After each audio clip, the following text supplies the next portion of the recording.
আমার ঠুসো দেওয়া যেমন শুনে দেখিয়েছেন, পাশাপাশি সিদ্দিকুল্লাহ চৌধুরী সাহেব বলেছে ঠ্যাং ভেঙে দেওয়া হবে। আবার পরে শওকত মোল্লা বলেছে তাকে বাড়িতে গিয়ে কিছু করে আসা হবে বলেছে, কিনা আপনাদের বিভিন্ন চ্যানেলে আমি দেখছিলাম। তাহলে সিদ্দিকুল্লাহ চৌধুরী বা শওকত মোল্লা বা ববি হাকিম বা কল্যাণ ব্যানার্জি, তাদের জন্য কোনো সকল 6 মাসের মধ্যে 2 বার সকজ হয়েছে।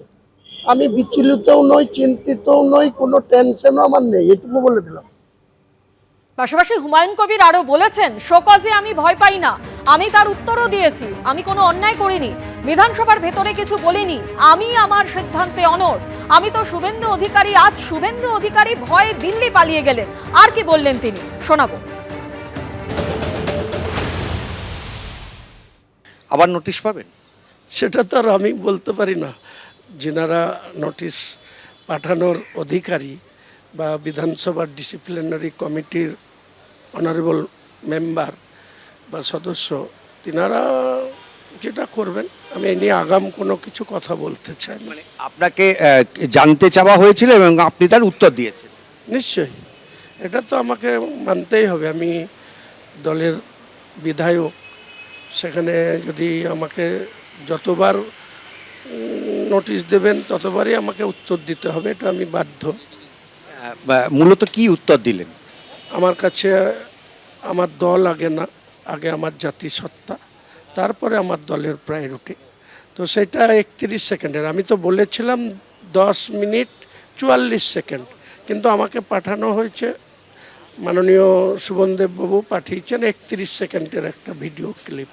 সেটাতে এবং যে 5-6 লাইনের যে শোকজের মেন পয়েন্ট, সেটার বিস্তারিতভাবে ব্যাখ্যা করে এবং আরও কিছু অ্যাডিশনাল যোগ করে আমি 2 পাতার শোকজ লেটার পাঠিয়ে দিয়েছি। আপনাকে এই যে পরপর শোকজ করছে, আপনি চিন্তিত?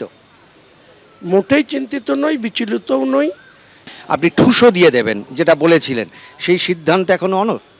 দেখুন, এটা বিধানসভার অলিন্দে বা বিধানসভার লবিতে বা হাউসের ভেতরে ডেকোরাম থাকে, সেই ডেকোরামটাকে আমাকেও মান্যতা দিতে হবে। আর যিনি বলেছিলেন যে ওখান থেকে চ্যাংদোলা করে নিয়ে আসবো, তো তিনিও তা পারবেন না, কাজে আমিও আর সেই ঠুসো দেওয়ার প্রয়োজন হবে না। কারণ চ্যাংদোলা করে তুলে আনলে তারপরে তো ঠুসোর প্রশ্ন এসেছিল, তা চ্যাংদোলা করতে আগে দিন। তো আজকে হাউসে এসছি, হাউসেই তো তিনি নেই, শুনছি দিল্লি পালিয়ে গেছে। তো এখানে এসে চ্যাংদোলাটা করবে, তারপরে তো আমি ঠুসোর প্রশ্ন আসবে। আর আপনার জেলায় ঢুকলে আপনি বলেছিলেন বিক্ষোভের মুখে পড়তে হবে। ওটা তো আমি অটুট আছি, 1 ইঞ্চি গাড়ি ঢুকতে দেব না, যত শক্তি প্রয়োগ করুক।